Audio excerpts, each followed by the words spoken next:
Hey, sports fans, do you like wine? Well, we've got the show.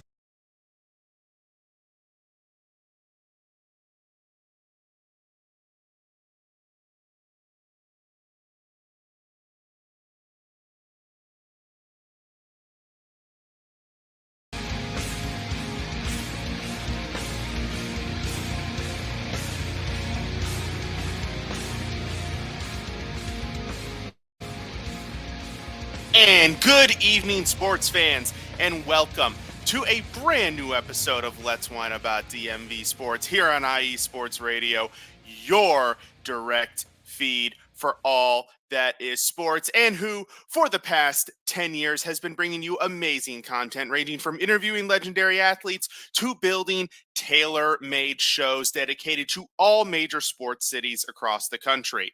If you have not done so already, please follow us on all social media platforms below: X, Instagram, Facebook, and TikTok for however long it's going to be around at IE Sports Radio. Also, be sure to follow yours truly on X at Let's Whine _IESR. And IE Sports Radio is everywhere, folks. You can find us on all of these different streaming services, listening services, all of the above, Apple Podcasts, Spotify, iHeartRadio, all of the things you see listed below. And of course, be sure to visit the website, iesportsradio.com. There you will find our merchandise at the shop option. You'll find we've got hoodies, t-shirts, hats, all sorts of different things. Definitely check that out. You can also find the blog on the website, iesportsradio.com/blog.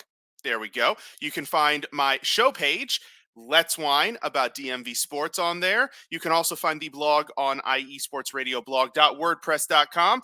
We just had a couple of new posts come out, so do be sure to go check those out, either there or there, whichever choice you so desire. You can also find, in addition to my show, you can find all of the other show pages as well. You can also find our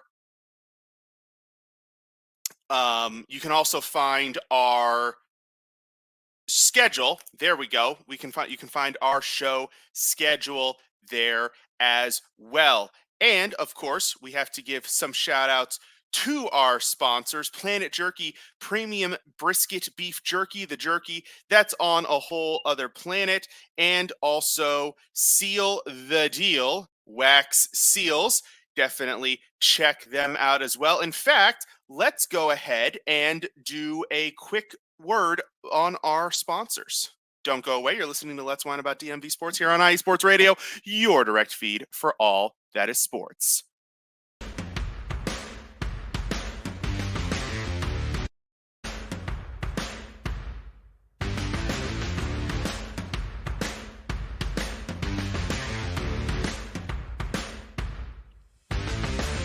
IE Sports Radio fans, this show is brought to you by Planet Jerky Premium Brisket Beef Jerky. Planet Jerky is the official jerky of the 2022 California League champion Lake Elsinore Storm, Single A affiliate of the San Diego Padres. This all brisket jerky has gluten-free options, contains no MSG, no sodium nitrate, is low in sugar, and high in protein. Go to their website at planetjerky.net and follow them on Instagram at Planet Jerky. Planet Jerky, the jerky that's on a whole other planet.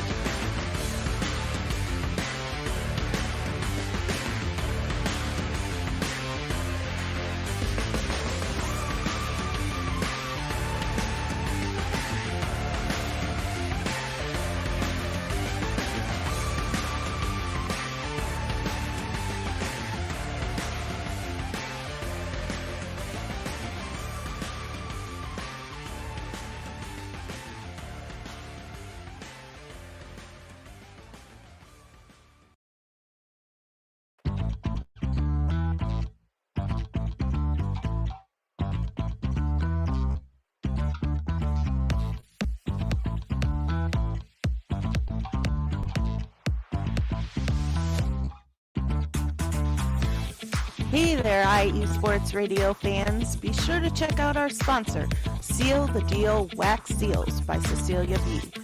You just finished your very own wedding or baby shower invitations and you're looking for that extra special touch? Maybe you just wrote a letter to a relative or a friend and you want to add to their smile when they receive it. Then seal the deal with Cecilia's handmade sealing wax stamps for your invitations, letters, and gifts. You bring the deal, we'll bring the seal. You can find them on Instagram at sealthedeal_wax stamps and on Facebook, Seal the Deal Wax Seals.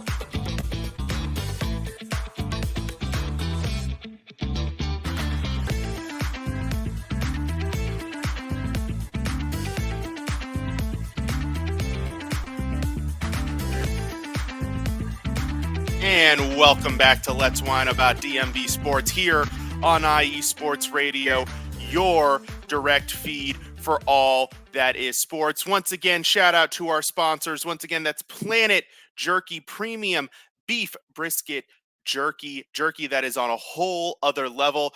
I like spicy, but if you like spicy, I will warn you, be a little bit wary of the Carolina Reaper. It does pack a little bit more punch than even some of the spicy people can handle. So, be warned of that. But if you do like spicy, I would recommend the volcanic jalapeno. Very tasty. And by the way, if you don't like spicy as well, they've got options for you too to check those out. You can either check out their Instagram below at Planet Jerky, or just go straight to the website, planetjerky.net, to order yours today. Also, of course, shout out to, she was second on the list, but she's number one in our hearts, Seal the Deal Wax Seals by Cecilia. Really cool stuff. Definitely check her out on Instagram at sealthedeal_wax deals. Very lovely, nice little touch to add to your invitations, some decor, nice little accent pieces. Also order here on iesportsradio.com/sealthedealwaxseals. We've got some great sports to get into, a lot to cover. We probably don't even have enough time to get to everything we want to tonight. But before we do any of that, we, of course, must start with our beverage. Of course, it is summer beverage month, so we're going for things that are fresher, things that are lighter, things that are in the beer world that would be described as crushable. Also, shout out to everybody in the chat room. We've got Taryn Rodriguez. Good evening to you, sir. We've got our Arizona show. Have a great show. Thank you as well, sir. We've got Ralph Calise in the chat room asking about the beer already. We're getting there. And of course, Larry B. So thank you to everybody who's in the chat room. Thank you to everybody who's listening live. Thank you to everybody who listens later on in the week. It is truly a wonderful, wonderful support that you guys give us to continue to help us be your direct feed for all that is sports. So we're in summer beverage month. We're actually going back to the same brand that we had on our previous show. We went with Samuel Adams. We did their Porch Rocker. Gosh, I can't even remember the name. We did their summer hazy pale ale. And that was very tasty. It tasted a lot like an IPA. But this week we are going with something. It's Samuel Adams again, but it's something a little bit different. We are going with Samuel Adams Cherry Wheat. Yes, that's right. Cherry. Cherry is a very popular flavor for this time of year. Cherry's a very crisp, very refreshing flavor, a very familiar flavor. Got a little bit of sweetness to it. So Samuel Adams Cherry Wheat, let's take a look. Let's see, what's the alcohol we're looking at here? We're looking at 5.3%.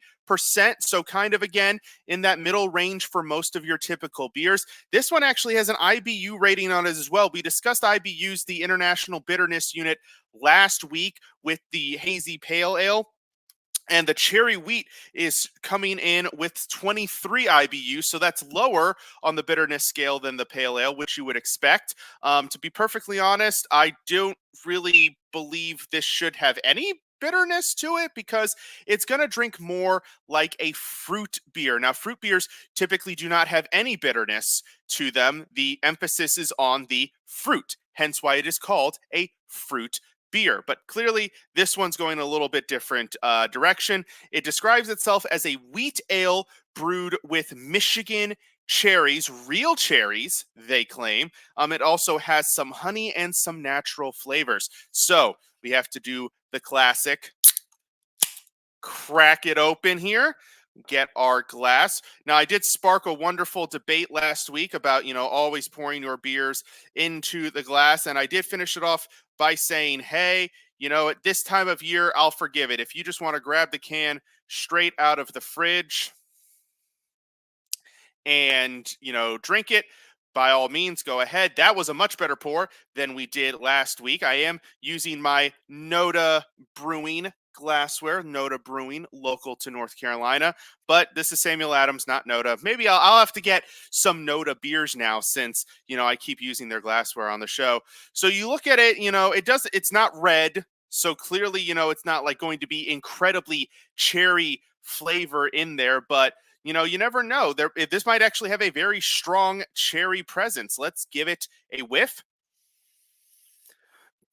Oh, yeah, those cherries do come. It's strangely. Okay, no, it was maybe my nose was a little stuffed at first. I thought there was a little bit of a delayed aroma there, but no, this has a very strong cherry presence. The color doesn't suggest it, but the aromas do. So let's give it our taste. That is indeed very cherry. Yeah, not super complex, not super tricky. You've got cherry flavor. It's a wheat ale at its base, which a lot of fruit beers use a wheat ale because it is the less one of the potent types of beer in terms of flavors. For example, if you were to do with it, well, actually a cherry stout goes very well, but a fruit beer with a stout as the base is a little bit of a risky proposition because the stout flavors are stronger and they might not mix very well. Now, cherry actually goes very well in a stout. In fact, a lot of breweries release cherry stouts when we get towards the late fall and early winter months. So, in all fairness, in that particular case, bad example, but maybe something like, the problem is cherry actually goes really well with a lot of beer flavor. So maybe if you were doing like a strawberry fruit beer, you would not use a stout as your base. You would go with a wheat ale, and that really lets the strawberry flavors shine through. And even with the stout working well with the cherry, there's still a lot of, competing, flavors and aromas going on in your mouth. So it's good, but it's a little bit more complex. This is simpler, easy drinking, very refreshing. And honestly, for a summer beer, this one hits the nail right on the head. Larry B's loving it, and we're giving some shout outs to Samuel Adams. Yes, they have a very good variety pack that's got a good collection. It doesn't have their classic Boston Lager because their Boston Lager is not generally considered a summer beer. It's a little bit richer, a little bit, stronger flavor to it. But this variety pack does have several very good, tasty summer options for you. So shout out to Samuel Adams for making a really good summer variety pack, and also a summer variety pack that isn't all IPAs. A lot of, especially craft breweries, a lot of their summer beers are just different variations of an IPA, which is good to have one or two IPAs maybe in your variety pack, but for all 4 or 5, 6 beers in there to be different IPAs, at some point we got to get a little bit better variety in our variety packs. That's the point, right? The point is for there to be variety. We are going to take another quick break. When we come back, we're going to dive into some MLB draft talk, which was earlier this week. But before that, we're going to hear about a couple other really great shows here we have. So do not go away. You're listening to Let's Whine About DMV Sports here on IE Sports Radio, your direct feed for all that is sports. Sports fans, do you like teams that are tough, cities that are tougher, and fan bases that are passionate about their teams? How about teams that are historic and stadiums that are iconic? Then you belong in Chicago, and you need to check out Chi-Town Weekly. Join me, Adam Kernan, every week as we keep up with all things Chicago sports. Bears, Bulls, Blackhawks, Cubs, White Sox. We'll cover them all, plus more. The Windy City is always buzzing, and we'll keep you up on all the big games and major stories. So tune in to Chi-Town Weekly every week right here on IE Sports Radio, your direct feed for all that is sports.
What's up, everybody? This is Taryn Rodriguez. Are you a fan of volleyball? Are you a fan of Thunder Spikes? Then I have the show for you, Set Point, where I cover NCAA men's and women's volleyball, high school boys and girls volleyball, beach volleyball, and even professional volleyball. Catch the action every week here on IE Sports Radio, your direct feed for all that is sports.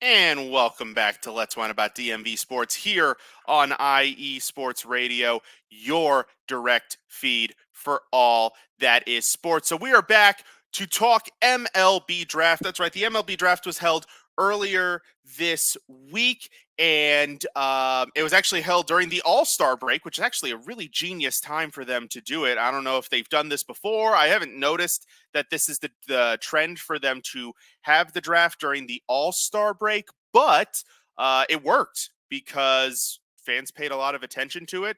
They had a break from other baseball, so they were able to tune in and really follow the draft a little bit more. I think it did give it a little bit more attention, which is good because the MLB draft often gets overlooked more than other major sports. It's possible that it's not advertised as well on the major networks. But in any case, we had it. It happened. And we had some very interesting picks, particularly at the top. But this is the DMV show, so we are here to focus on the DMV draft picks. I could go now. The draft is often confusing to a lot of people because of the way the salary bonuses pools work and the amount of money that players get from those pools based on where they picked. I'm not going to go too deep into it because that could be an entire show in itself discussing the nuances. So we're going to focus more on the draft picks themselves. So the Nationals had the first pick between our two DMV teams. So let's focus in on them. First, they had the 10th overall pick. And with that pick, they would take Seaver King, shortstop. And the reason why I'm saying that with a question mark is because we'll talk about that in a minute. Out of Wake Forest, he was considered the 17th overall prospect on the draft board. MLB.com considers his run speed to be elite, what they call as plus. They also consider him to have above average hit tools, fielding capabilities, and arm strength with below average power. Now, he's been described with multiple different positions. Some people have him listed as a shortstop. Some people I've seen third base. Some people I've seen outfield. But either way, he's a really good player. He had really good batting averages at Wake Forest. He played really good defense as well. Doesn't have, aside from his speed, he doesn't have any abilities that really wow on the field. So his upside is not as high as many would consider, a really big power bat or a gold glove corner outfielder. But overall, he was considered a very solid prospect, obviously, being ranked 17th. There were a couple of interesting parts to this pick.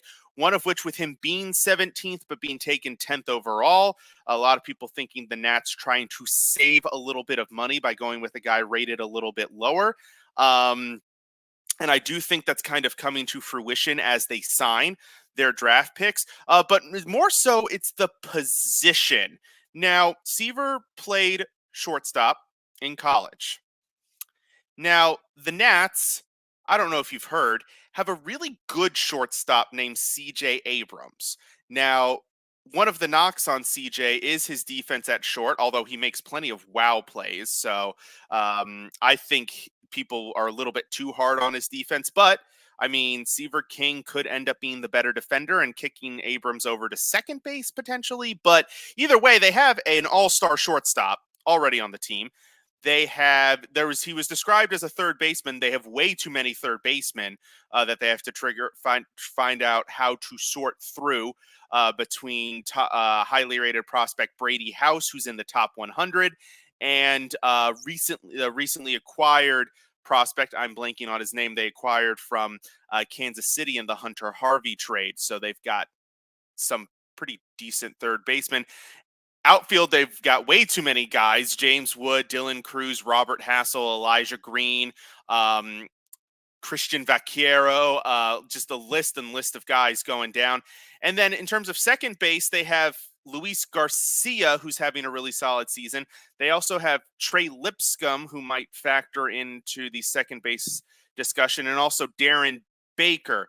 So I'm not really entirely sure where this guy's going to fit into the conversation, especially, these college players who have lower ceilings but higher floors. They don't usually take very long to progress through the minors. And King has the type of skill set where there really isn't, his weakest point is his power, which he's not going to really develop or expand on. And everything else is already there. And his build, his size, he's 6', 195.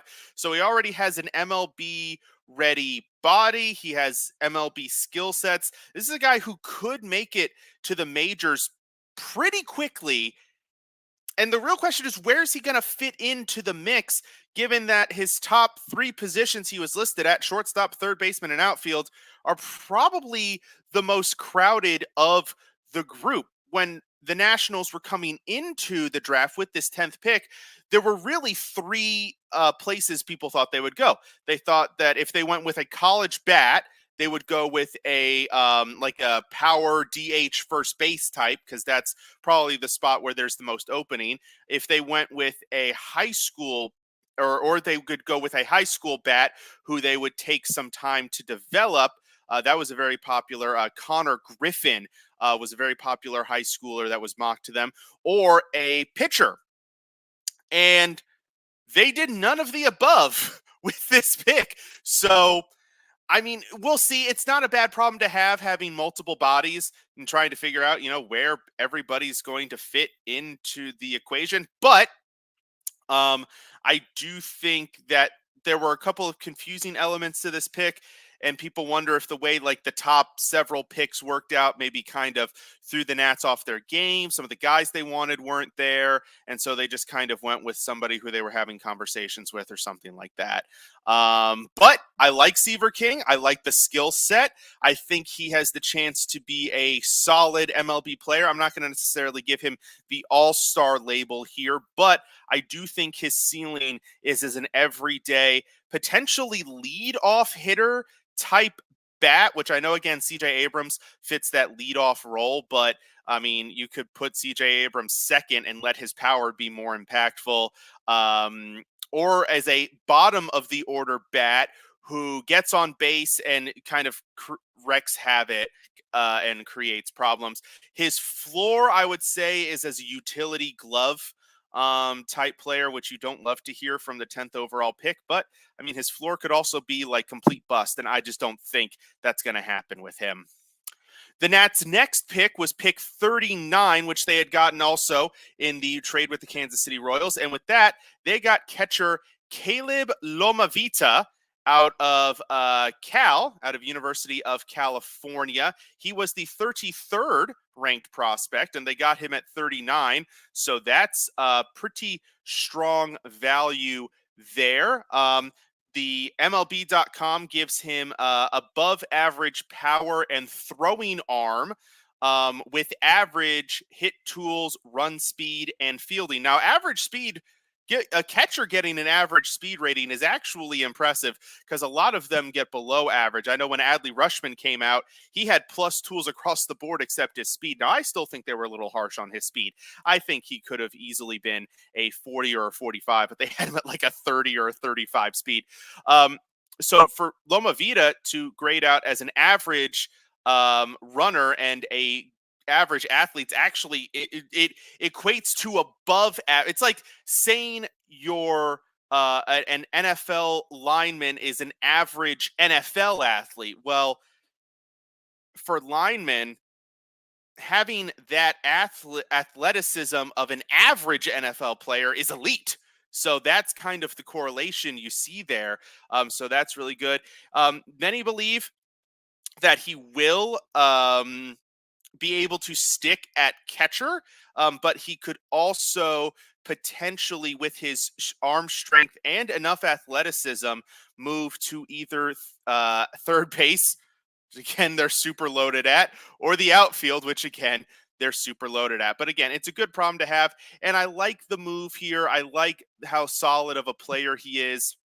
An impactful player. He had a 979 OPS as a sophomore. He does turn 22 before the end of the year, which puts him at the older side for a draft prospect. But given, the fact that Keibert Ruiz has been a little inconsistent and, they have a couple other catchers whose profiles aren't exactly pristine, it's good to have some extra options there.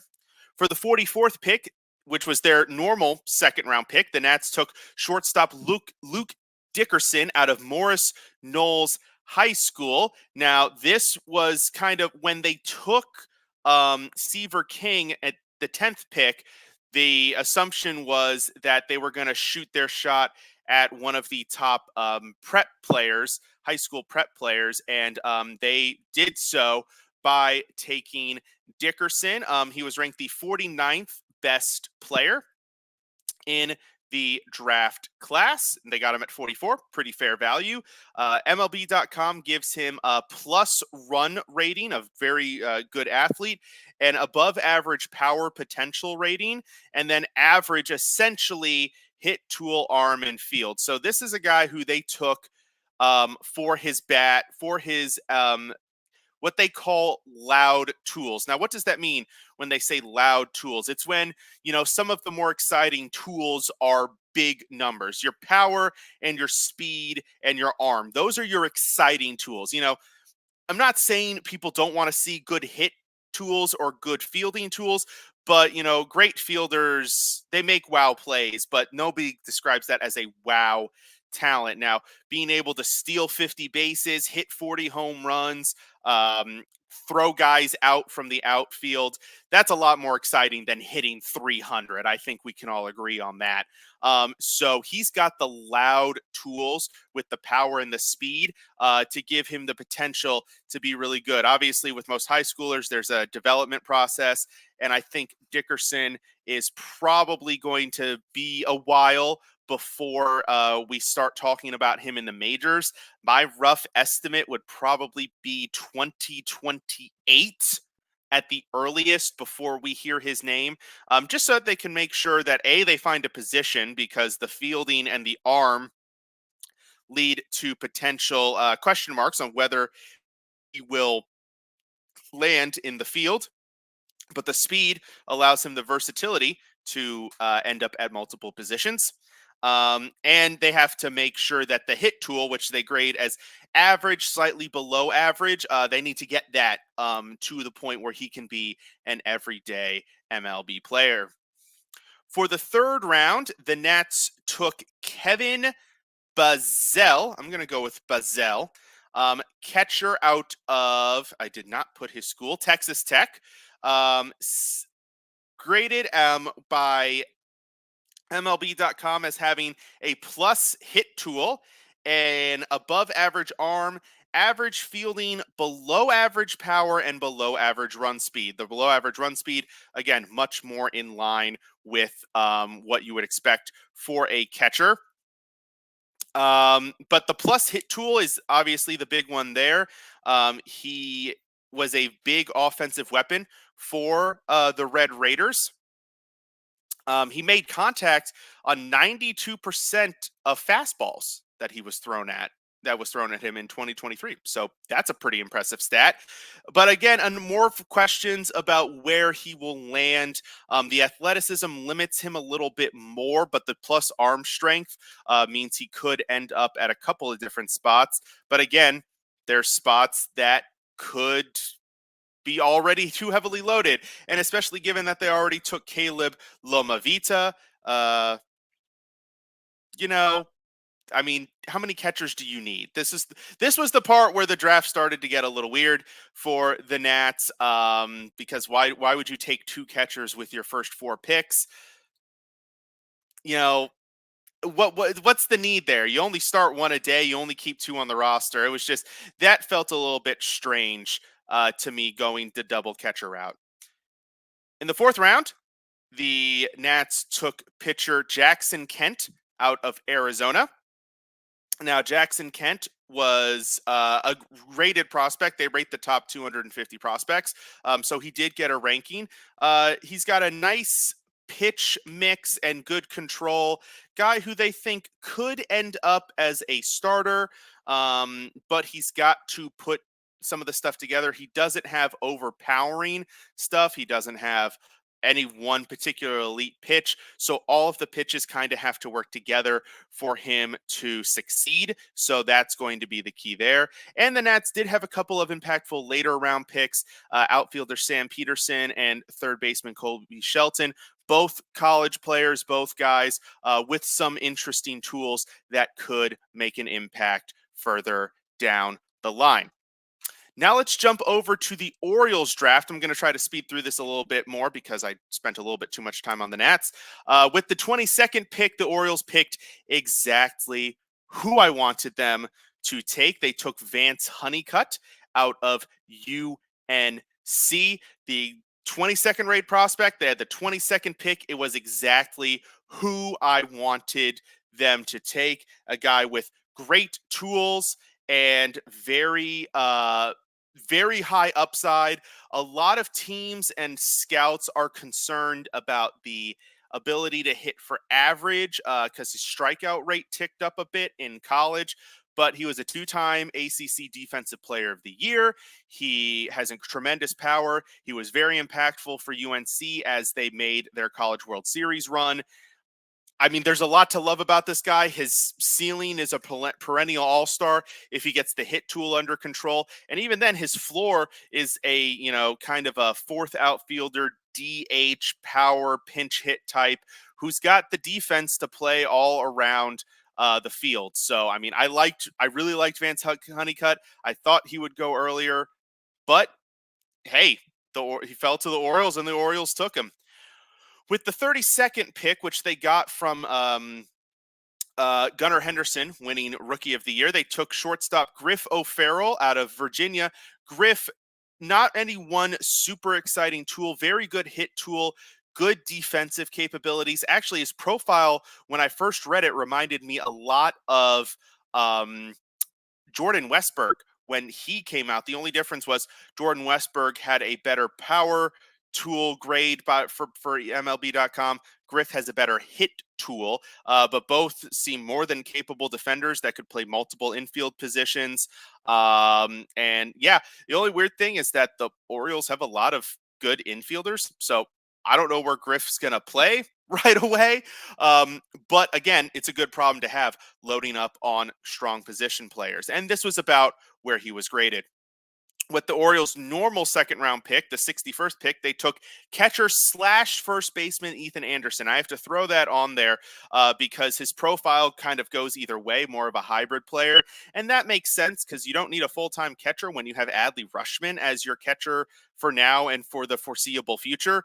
So finding more of these kind of hybrid catcher, first base, DH guys with good power tools, which is what Ethan Anderson has, is a good way to go because they play multiple positions kind of around the field. Mr. Cowboy in the chat, good evening, sir. He asked me if I'm an O's or a Nats fan. So I have to clarify. So I am an Orioles fan first and foremost because I started following baseball back in 1998 and the Nationals didn't exist back then. So I became an O's fan first. I adopted the Nationals as my second team when they came in 2003. But the Orioles are first and foremost in my heart. But this is the DMV show, which I know there's some debate about, what does that mean? DMV. Technically, it refers to the DC, like Washington, DC, Maryland, Virginia area. So it's a much smaller bubble than the name suggests, but I branch out and I include Baltimore because, why not?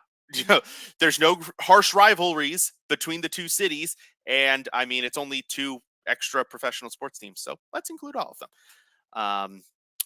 So third round, the Orioles took outfielder Austin Overn out of USC. Very similar to Enrique Bradfield, who they took first overall last.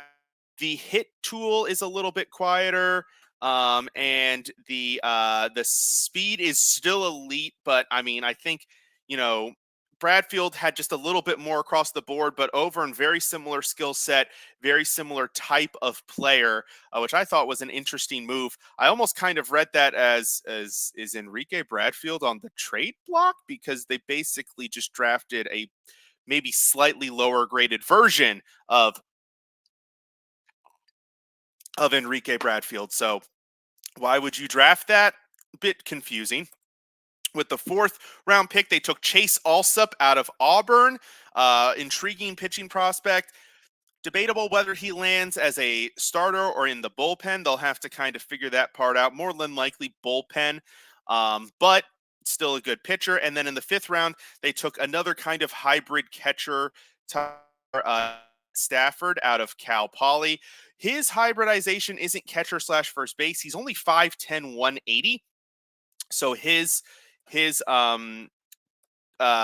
positions would probably be a little bit different. But he does possess the capability of playing multiple positions, which is very important because he's not going to be the full-time catcher. But he's also the 5th round pick, so the expectations are a little bit low. There were no significant late round picks for the Orioles. They didn't go with anybody who was very highly rated. So the majority of their draft is going to fall to these top picks. And from here on out, we're in the development process. So let's see how it goes. That'll do it for the second part of our show. We're going to take our final break. When we come back, we're going to talk a little bit about the All-Star game and a couple of intriguing NFL tidbit. So do not go away. You are listening to Let's Whine About DMV Sports here on IE Sports Radio, your direct feed for all that is sports.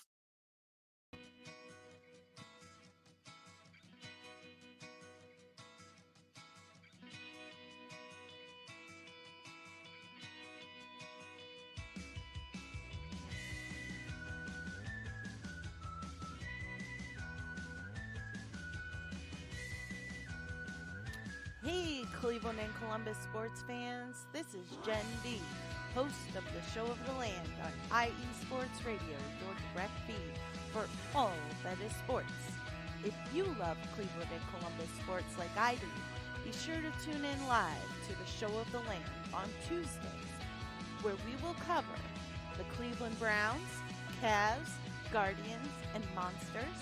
We will also talk about the Columbus Blue Jackets, Crew, Fury, and of course, the Ohio State Buckeyes. We'll also cover other colleges in the area like Akron, Kent State, Cleveland State, Mount Union, John Carroll, Baldwin Wallace, Youngstown State, among others. So like I said, if you love Cleveland and Columbus sports like I do, be sure to tune in Tuesdays to the Show of the Land with Jen B on IE Sports Radio, your direct feed for all that is sports.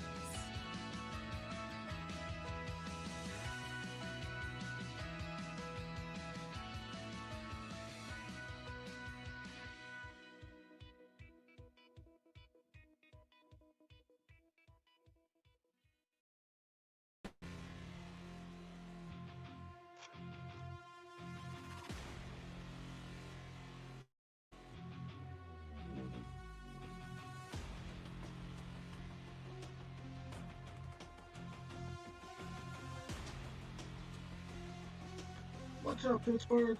This is Ralph DeLeese, the host of the Injury Report on IE Sports Radio, your direct feed for all that is sports. Are you that passionate die-hard Steelers, Penguins, Pirates, or just a Pittsburgh sports fan? Then please join me on the Injury Report every Tuesday on IE Sports Radio, the direct feed for all that is sports. And I will update you on all that's black and gold. Have you telling your Pittsburgh fans and friends what's up with Pittsburgh sports. Tune in Tuesday with me, Ralph DeLeese, the Injury Report on IE Sports Radio, your direct feed for all that is sports. Let's go!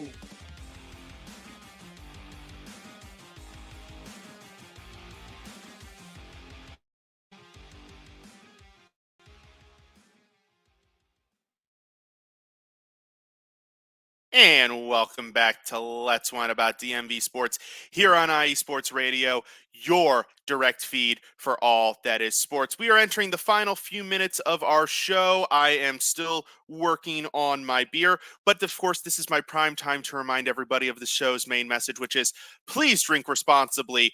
Do not drink and drive. One of my favorite social media posts regarding this topic is that you can afford an Uber or a taxi before you can afford a DUI. So please, do not drink and drive. It is simply not worth it.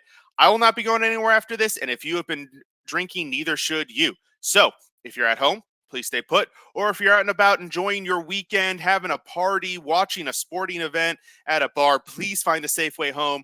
Uber, taxi, designated driver, Lyft, Amazon, ship yourself home. I don't care what works. Just please do not drink and drive. It is simply not worth it. We've got a few minutes left, so we're just going to hit some quick hot topics. We had the MLB All-Star Game this past week, and there were several Orioles in attendance, 5 to be exact. Starting pitcher Corbin Burnes, who actually started the game, had one scoreless inning, very clean. I think he had maybe one walk, but that was it. And then Adley Rutschman, catcher, started the game. I think he went 0 for 2, but he had a really solid night behind the plate. Gunnar Henderson started for the American League at shortstop. He also went 0 for 2. And then Jordan Westberg made it as a reserve. He played, I believe they put him in at second base. It was either second base or third base, one of the two. And he went 0 for 1. And then Anthony Santander made his first All-Star game. Congratulations to the veteran. He went 1 for 2 and actually scored the go-ahead run. Admittedly, it was on a 2-run home run. So, I mean, both runs were go-ahead technically. But he did make an impact. So, congratulations to all the Orioles that made it to the All-Star game. Truly great to see so many of our guys make it. Admittedly, 2 of them had to go as injury replacements. It should have been more from the start, from the get-go. But it is what it is. So we are on to the, like I said, we're on to the final few minutes. Couple of interesting football tidbits. First news today, the Ravens signed free agent safety Eddie Jackson. Now, we're going to talk a lot about the rosters and the constructions of both the Ravens and the Commanders once we get into August and we get into preseason. But one of the spots on the Ravens roster that a lot of people were concerned about was the third safety. Now, why third safety? They're not usually a starter. Well, in the Ravens defense, they essentially are. And the reason that is because first of all, it's because starting safety Marcus Williams has been a little bit banged up for the past 2 seasons.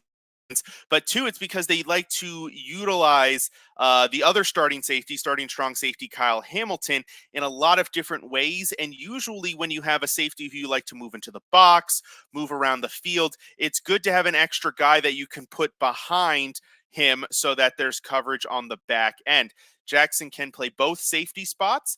He's had a pretty good career so far, and I think as a third safety, he makes a lot of sense. He has connection with linebacker Roquan Smith, who is the leader of this defense. So this move made a lot of sense. I really like it. I think it strengthens the secondary. It makes it one of the deepest secondaries, I think, in the league. And, the rich keep getting richer. The Ravens had the number 1 defense in the NFL last year, and they just made it that much better.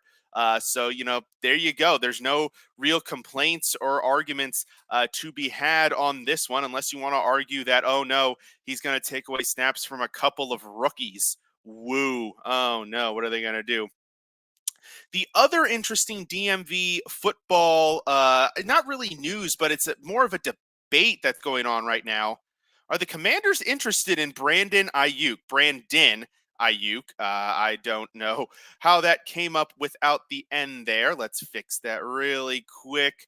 There we go. So Brandon Ayuk, star receiver for the San Francisco 49ers, requested a trade earlier this week from the 49ers, and instantly people started theorizing about the Commanders because they still have a little bit of a hole at receiver beside Terry McLaurin. Former first-round pick Jahan Dotson hasn't quite taken it. They have a third-round pick, Luke McCaffrey, who's in the discussion. They have a former third-round pick, De'Ami Brown, who a lot of people have talked about.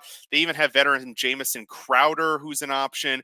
But they don't have any surefire options. So with Ayuk demanding a trade and the Commanders, needing receiver help, do they go ahead and make the jump? Now, if you trade for Brandon Ayuk, you're also going to have to almost immediately sign him to a contract. So is it worth to trade him and then offer him a $25 to $30 million a year deal when you're already paying Terry McLaurin $20+ million?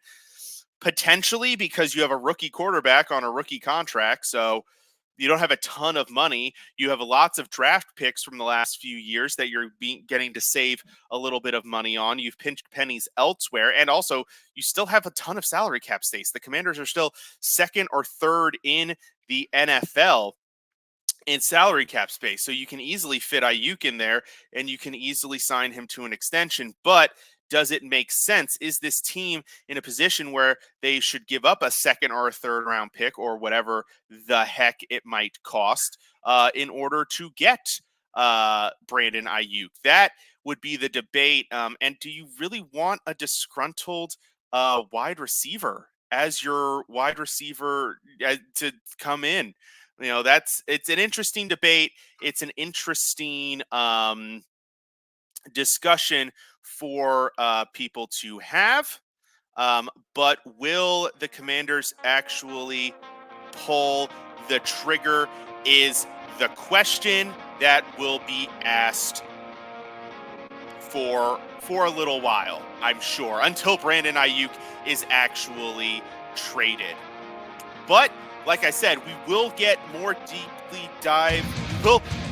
more deeply into the Ravens and Commanders roster as we get into training camp and preseason.